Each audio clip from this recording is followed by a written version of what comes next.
नमस्कार, आप सभी का स्वागत है जी न्यूज़ पोर्टल द्वारा आयोजित एक पॉडकास्ट सीरीज जिसका नाम है दिव्य संवाद। मैं हूं आपके साथ उद्देश्य मंगल।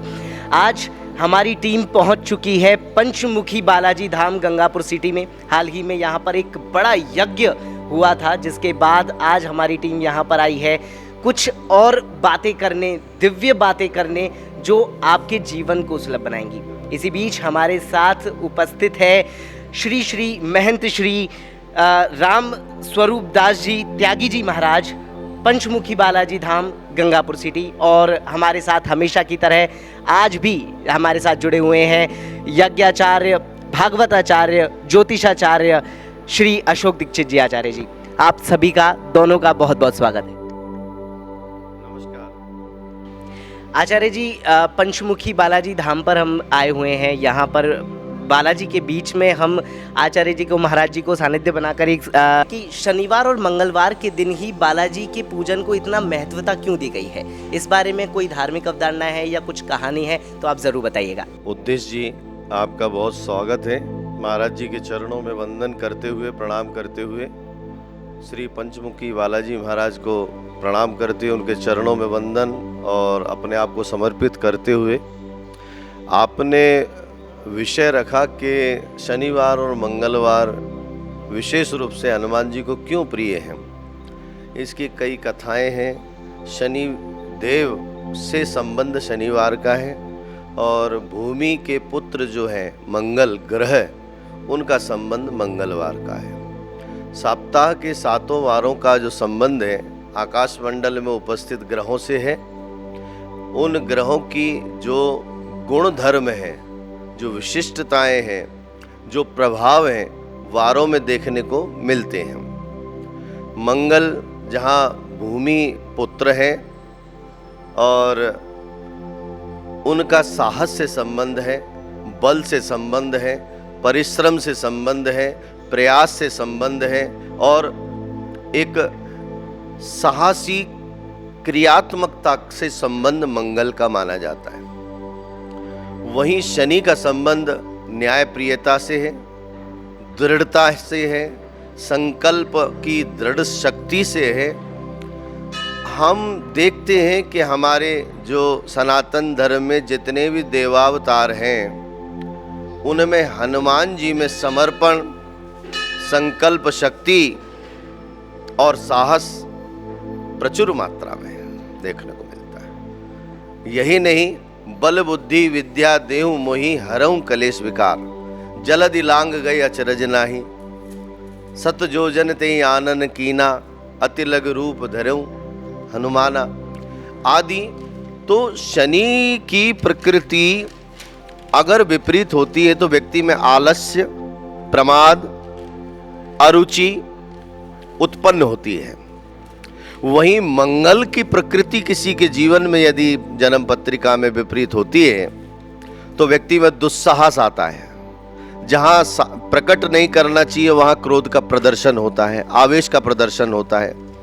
क्रोध और आवेश जब साहस के साथ जुड़ जाते हैं तो व्यक्ति कारनामे कर देते हैं। हमारे वीर शिरोमणि महाराणा प्रताप, छत्रपति शिवाजी महाराज, रानी लक्ष्मीबाई और आदि कई ऐसे महान पुरुष हुए हैं, महान योद्धा हुए हैं, जिनके जीवन में साहस विवेक के साथ था।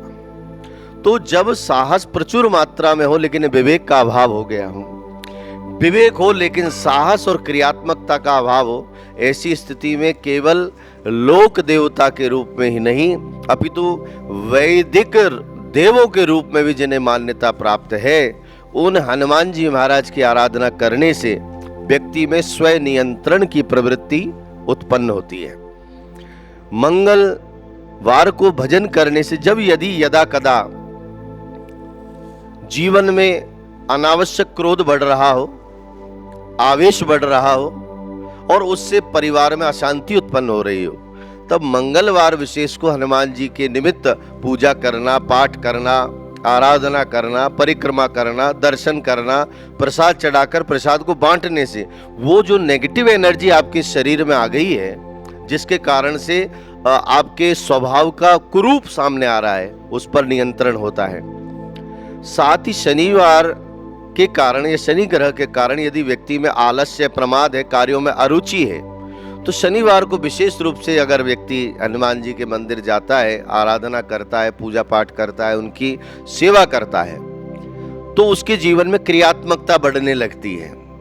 इसलिए हनुमान जी साहस के और एक सहज क्रियात्मकता के देने वाले हैं, प्रेरित करने वाले हैं। इसलिए प्रेरणा के स्रोत हनुमान जी को शनिवार और मंगलवार को उन लोगों को विशेष रूप से आराधना करनी चाहिए जो या तो बहुत अधिक साहस से भरे हुए हैं और उनका साहस व्यर्थ जा रहा है, अथवा जिनमें साहस की कमी आ गई है, जिनमें प्रमाद और आलस्य प्रचुर मात्रा में है, वो निश्चित रूप से हनुमान जी की आराधना से लाभ ले सकेंगे। ऐसी मेरी शास्त्रीय आज्ञा से अवधारणा है, मेरी धारणा है। आचार्य जी, मन में कई जिज्ञासाएं हैं। एक ये भी है कि पूजा की कई विधियां होती है, कुछ सरलतम होती है, कुछ मध्यम भी होती है और कुछ बहुत कठिन भी होती है। तो क्या फलों में भी परिवर्तन आता है कि अगर सरल करोगे तो छोटा सा फल और कठिन करोगे तो बड़ा फल? ऐसा कुछ परिवर्तन देखा जाता है या देखा गया है कभी? देखिए, पूजा की सरलतम विधियां और कठिनतम विधियां, तो ये कहीं ना कहीं व्यक्ति की सामर्थ्य पर ही आधारित है। व्यक्ति की जैसी सामर्थ्य है, यदि वो श्रेष्ठ मंत्रों का जाप करने में सक्षम है, श्रेष्ठ मंत्रों का उच्चारण करने में सक्षम है, शिक्षित है, गुरु दीक्षित है, गुरु के द्वारा अनुमोदित है, तो ऐसी स्थिति में उसके लिए, सामान्य व्यक्ति के लिए जो कठिनतम विधि है, उसके लिए वो साधारण विधि है।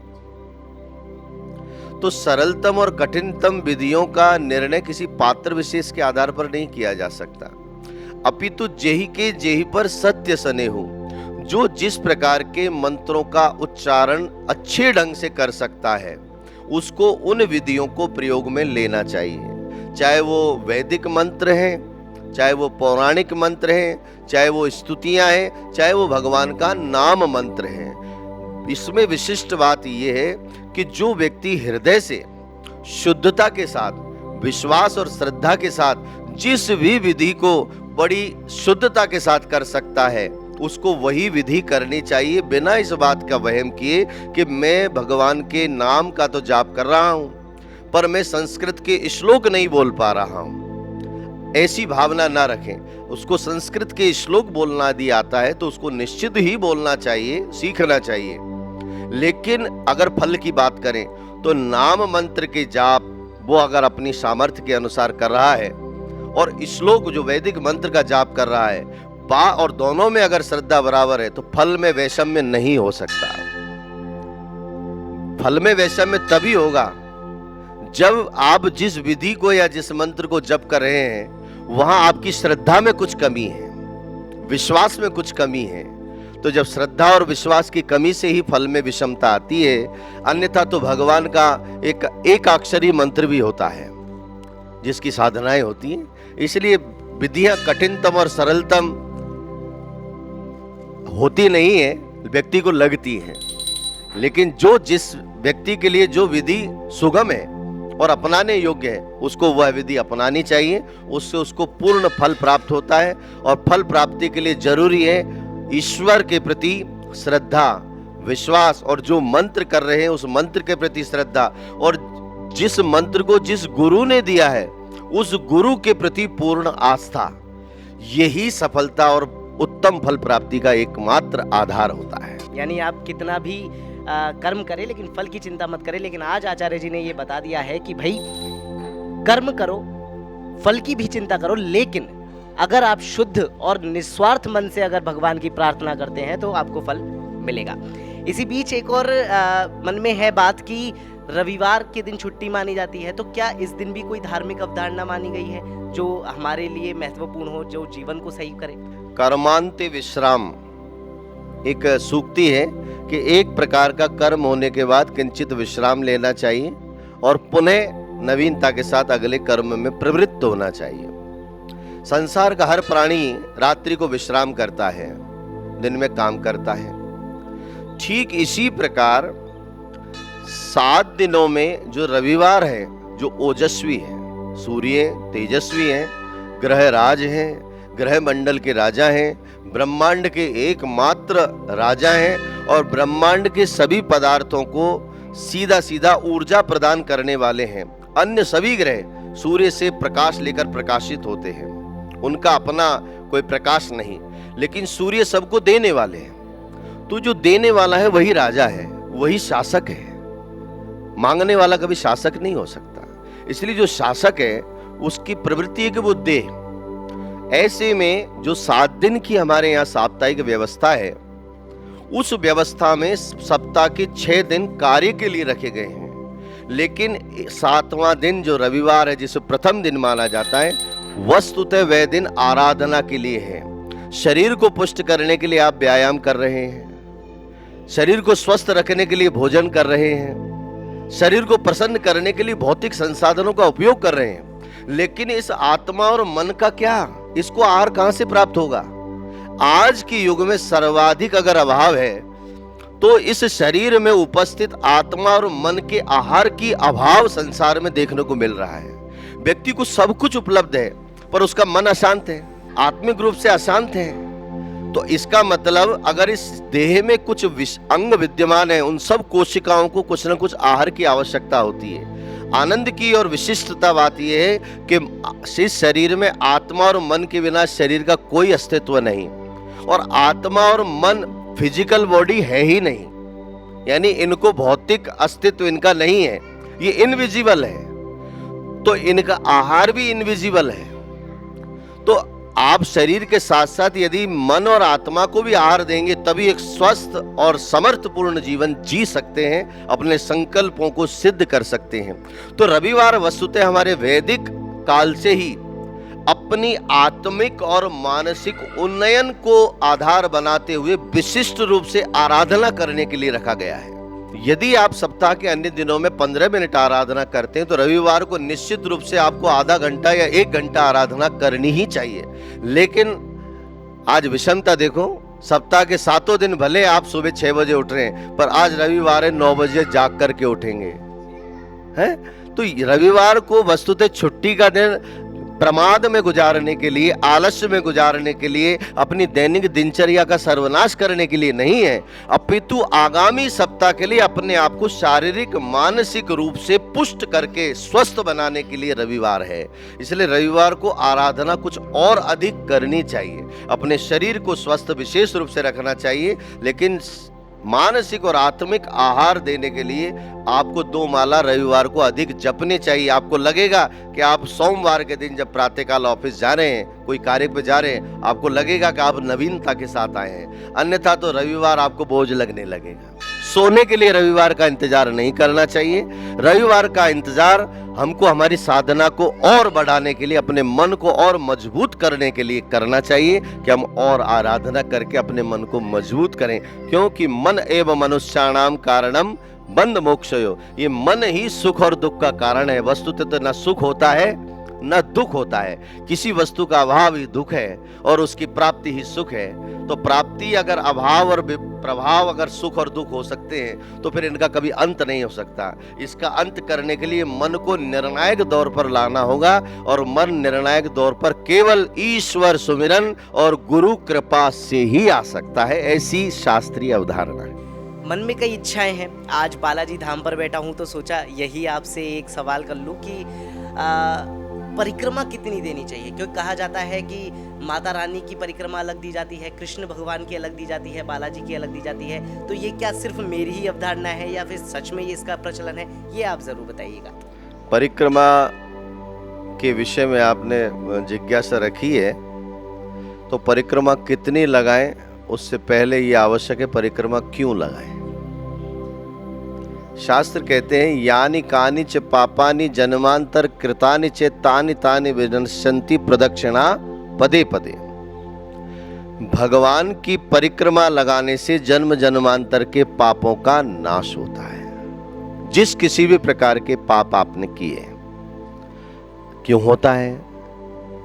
वो इसलिए कि परिक्रमा लगाते समय आपने देखा है परिक्रमा झुंड में लगाते हैं लोग बाग, 2 जने 4 जने मिलकर के लगाते हैं। आजकल, पहले भी परिक्रमा होती थी, पहले कोई माता बहनें जब परिक्रमा लगाती थी, अथवा परिक्रमा तो दूर, यदि मंदिर भी जा रही हैं तो भगवान का भजन करते हुए ही घर से निकलती थी, भगवान का सुमिरन करते हुए ही परिक्रमा लगाई जाती थी और भगवान के गीत गाते हुए उनका सुमिरन करते हुए ही घर जाया जाता था। अर्थात इसमें परिवार के जो भौतिक सुख दुख हैं इनको आपसी साझा करने का अवकाश नहीं था।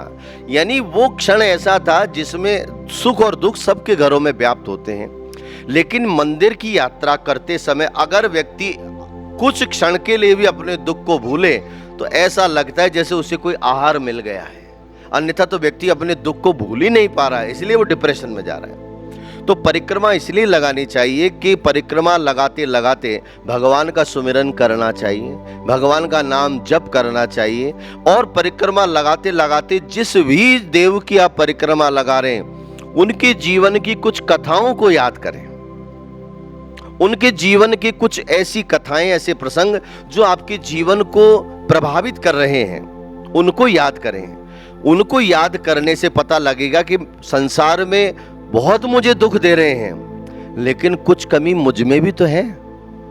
उस परिक्रमा को लगाते समय मन में ये भाव उत्पन्न करें, क्या हे प्रभु मेरे में कहाँ कमी है, मुझ में क्या दोष है, मैं अपने दोष को दूर करूं।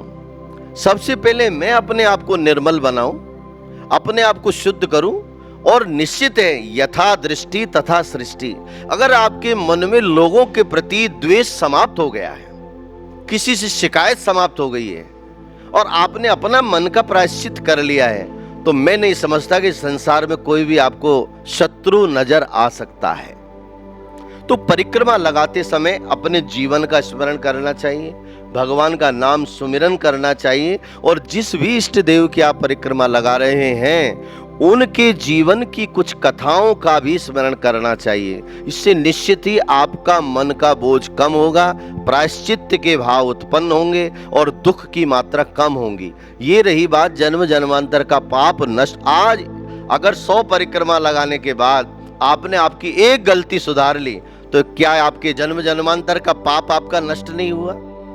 इसलिए परिक्रमा लगाने से मन की शुद्धि होती है ईश्वर के, और बार बार परिक्रमा लगाते समय बार बार भगवान का दर्शन करना चाहिए। हर परिक्रमा पूरी होने के बाद भगवान को प्रणाम करना चाहिए। एक बात, एका चंड्या देवी की एक परिक्रमा, सूर्य की 7 परिक्रमा, गणेश जी की 3 परिक्रमा, भगवान विष्णु और विष्णु के अवतारों की 4 परिक्रमा लगानी चाहिए। ये तो रही आपको सीमित परिक्रमा, लेकिन 108 परिक्रमा निश्चित रूप से लगाने से बहुत पुण्य प्राप्त होता है। चाहे वो तुलसी की है, गौ माता की है, अपने गुरु महाराज की है, अब किसी शुद्ध वृक्ष पीपल है, बरगद है इनकी, अथवा यज्ञशाला की, इष्ट देव की, उन मंदिरों में 108 परिक्रमा लगाने से बड़ा पुण्य प्राप्त होता है।